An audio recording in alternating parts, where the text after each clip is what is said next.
নূলেৰে গাঁঠি আধুনিক অসমীয়া জাতিৰ ভেটি প্ৰতিষ্ঠা কৰি থৈ গৈছে মহাপুৰুষ শ্ৰীমন্ত শংকৰদেৱে। নৱবৈষ্ণৱ ধৰ্মৰ প্ৰচাৰক আছিল মহাপুৰুষ শ্ৰীমন্ত শংকৰদেৱ। তেওঁ একাধাৰে কবি, শিল্পী, গায়ক, চিত্ৰকাৰ, নাট্যকাৰ, বাদক আছিল।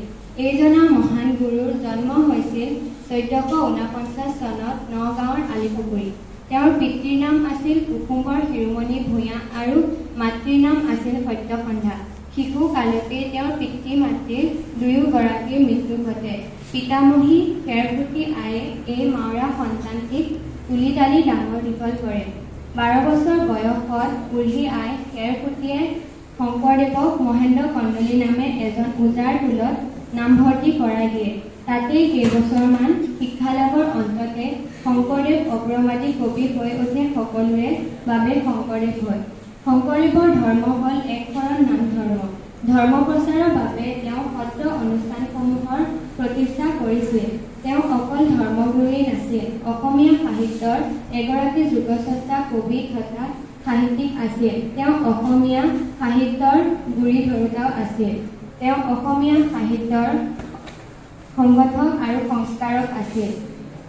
ধৰ্ম প্ৰচাৰৰ লগতে সাহিত্য সংস্কৃতিৰ প্ৰচাৰৰ অৰ্থেও সংস্কৃত গ্ৰন্থ অধ্যয়ন কৰি তাৰ পাঠ্যভেদে একোজন মহাপুৰুষে জন্মগ্ৰহণ কৰি ধৰ্ম ৰক্ষা কৰিবলৈ আবিৰ্ভূত হয়।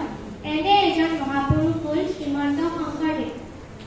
নগাঁও জিলাৰ আলিপুখুৰী নামৰ ঠাইত 1449 চনত এই মহাপুৰুষজনৰ জন্ম হয়।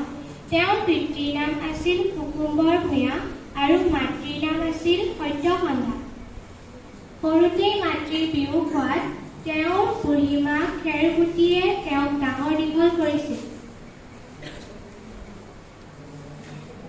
শ্ৰীমন্ত শংকৰদেৱ সৰুৰে পৰাই বৰ সাহসী আছিল। মই জনাত তেওঁ এদিন এটা প্ৰকাণ্ড ষাঁড় গৰু অকলে বগৰাই পেলাইছিল আৰু বাৰিষা ভৰ তেওঁ ব্ৰহ্মপুত্ৰ নদীত সাঁতুৰি পাৰ খেৰসুতীয়া শংকৰদেৱক ডাঙৰ দীঘল কৰিছিল। 12 বছৰ বয়সত শংকৰদেৱক মাধৱ কন্দলী টোলত বুঢ়ীমাক খেৰসুতীয়া নাম লগাই দিয়াৰ পিছতে আকাৰ এইকাৰ নোহোৱাকৈ পঢ়া-শুনা কমলা কবিতাটি শিকিছিল। শিক্ষাগুৰু মাধৱ কন্দলীয়ে শংকৰক এক উপাধি প্ৰদান কৰিছিল। শংকৰদেৱৰ কন্যা মনুৰ জন্মৰ এবছৰ নহওঁতে মাতৃ সূৰ্যৱতী মৃত্যু হোৱাত শংকৰদেৱে কালিন্দী নামে এগৰাকী নাৰীক দ্বিতীয় বিবাহ কৰে। শংকৰদেৱৰ 57 বছৰ আৰু মাধৱদেৱৰ 32 বছৰ বয়সত বেলকুৰি সত্ৰত দুয়োজন মহাপুৰুষৰ মিলন হয়। এই মিলনক লক্ষ্মীনাথ বেজবৰুৱাদেৱে মণিকাঞ্চন সংযোগ বুলি আখ্যা দিছিল। শংকৰদেৱে দুবাৰকৈ ভাৰত ভ্ৰমণ কৰিছিল। শংকৰদেৱে অসমত নৱবৈষ্ণৱ ধৰ্মৰ প্ৰচাৰ কৰি মহাপুৰুষ শ্ৰীমন্ত শংকৰদেৱৰ 1449 চনৰ আহিন মাহৰ শুক্লা দশমী তিথিত নগাঁৱৰ বৰদোৱা আলিপুখুৰী নামৰ ঠাইত জন্ম হৈছিল।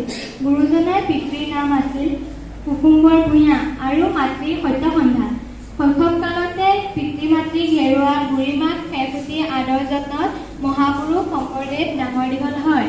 12 বছৰ বয়সত বুঢ়ীমাকে মহেন্দ্ৰ কন্দলী টোলত শিক্ষা গ্ৰহণ কৰিবলৈ নাম লগাই দিছিল। আকাৰ ইকাৰ নিশিকাকৈয়ে কৰতল কমল কমলদল নয়ন পদ্ধতি ৰচনা কৰিছিল। 1470 চনত সূৰ্যৱতীক বিয়া কৰাইছিল যদিও এটি কন্যা সন্তান জন্ম দিয়েই সূৰ্যৱতী ঢুকাইছিল। ইয়াৰ বহু বছৰ পিছত মহাপুৰুষ শংকৰদেৱে দুবাৰকৈ তীৰ্থ ভ্ৰমণ কৰিছিল। দ্বিতীয়বাৰ তীৰ্থ ভ্ৰমণৰ অন্তত গুৰুজনাই অসমত নৱবৈষ্ণৱ ধৰ্মৰ প্ৰৱৰ্তনৰ পাতনি মেলিছিল।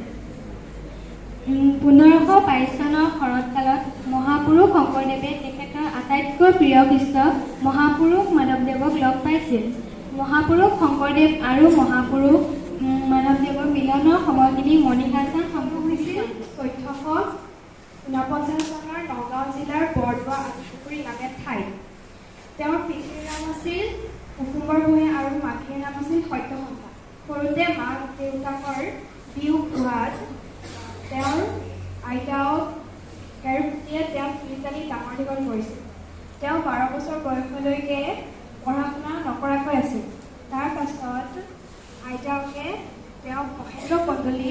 টোলত নাম লগাই দিছিল। টোলত গৈ তেওঁ অ আ ক খ শিকি আকাৰ ইকাৰ নোহোৱাকৈ এটি কবিতা ৰচনা কৰিছিল। কবিতাটি হৈছে কৰতল কমল কমলদয় নয়ন। এই কবিতাটি ৰচনা কৰিয়ে তেওঁৰ মেধা শক্তিৰ পৰিচয় দিছিল। তেওঁ সৰুতেই বহুতো অসাধাৰণ কাম কৰি মানুহক চমক দেখুৱাইছিল। তাৰ ভিতৰত হৈছে বাৰিষা কালত ব্ৰহ্মপুত্ৰ নদী পাৰ হোৱা, ষাঁড় গৰুৰ লগত যুদ্ধ কৰা ইত্যাদি। তেওঁ 21 বছৰ বয়সত সূৰ্যৱতীক বিয়া কৰাইছিল। ইয়াৰ 3 বছৰ পিছতেই তেওঁ কন্যা সন্তান এটি জন্ম দি সূৰ্যৱতীৰ মৃত্যু ঘটাইছিল। তাৰ পাছত সৰুকালতে পিতৃ মাতৃৰ বিয়োগ হোৱাত তেখেতৰ আইতাক খেৰখুটিয়ে শংকৰদেৱক তুলি তালি ডাঙৰ দীঘল কৰিছিল। প্ৰায় 12 বছৰ বয়সত মহেন্দ্ৰ কন্দলীত শংকৰদেৱে শিক্ষা জীৱনৰ বাটনি মেলে। তেখেত প্ৰথম টোললৈ গৈ বৰ্ণমালা শিকিয়ে কৰতল কমল নামৰ কবিতাটি ৰচনা কৰি সকলোকে আচৰিত কৰিছিল। এই কবিতাটোৰ যোগেদি তেখেতে সকলোকে অসাধাৰণ প্ৰতিভাৰ চানেকি দিছিল। তেখেতৰ এনে অসাধাৰণ প্ৰতিভাৰ উমান পাই শিক্ষাগুৰু মহেন্দ্ৰ কন্দলীয়ে শংকৰদেৱক শ্ৰেণীৰ ওজা পাতিছিল আৰু শ্ৰেণীৰ সকলো ছাত্ৰকে শংকৰদেৱ বুলি মাতিবলৈ নিৰ্দেশ দিছিল। তেখেতে 5 বছৰ কাল শিক্ষা গ্ৰহণ কৰি সকলো শাস্ত্ৰতে পণ্ডিত্য অৰ্জন কৰে। তেখেতে 19 বছৰ বয়সত কুমাৰৰ হতুৱাই ফুল গঢ়াইছিল আৰু তোলাপাতত সপ্ত বৈকুণ্ঠৰ চিত্ৰ অংকন কৰি নিজে বিষ্ণুৰ ভাও লৈ ভাওনা প্ৰদৰ্শন কৰিছিল আৰু তেওঁৰ এই চিত্ৰনাট্যক নাম দিছিল চিহ্নযাত্ৰা। এই চিহ্নযাত্ৰা একেৰাহে 7 দিন 7 ৰাতি হৈছিল। এই চিহ্নযাত্ৰাৰ মাজেদি শংকৰদেৱে অসমীয়া সমাজলৈ নৱবৈষ্ণৱ ধৰ্মৰ সোঁত বোৱাই আনিছিল আৰু তেতিয়াৰ সত্ৰীয়া নৃত্যৰ গীতৰো আৰম্ভণি হৈছিল। তেখেতে 21 বছৰ বয়সত সূৰ্যৱতীক বিয়া কৰায়। বিয়াৰ 3 বছৰ পিছত মনু নামৰ এগৰাকী কন্যা সন্তানৰ জন্ম দিয়ে। মনুৰ জন্মৰ 9 মাহৰ পিছতে সূৰ্যৱতীয়ে ইহদেহ ত্যাগ কৰে। মনু 9 বছৰ হওঁতে হৰি নামৰ এজনলৈ বিয়া দি তেখেত তীৰ্থযাত্ৰালৈ ঢাপলি মেলে।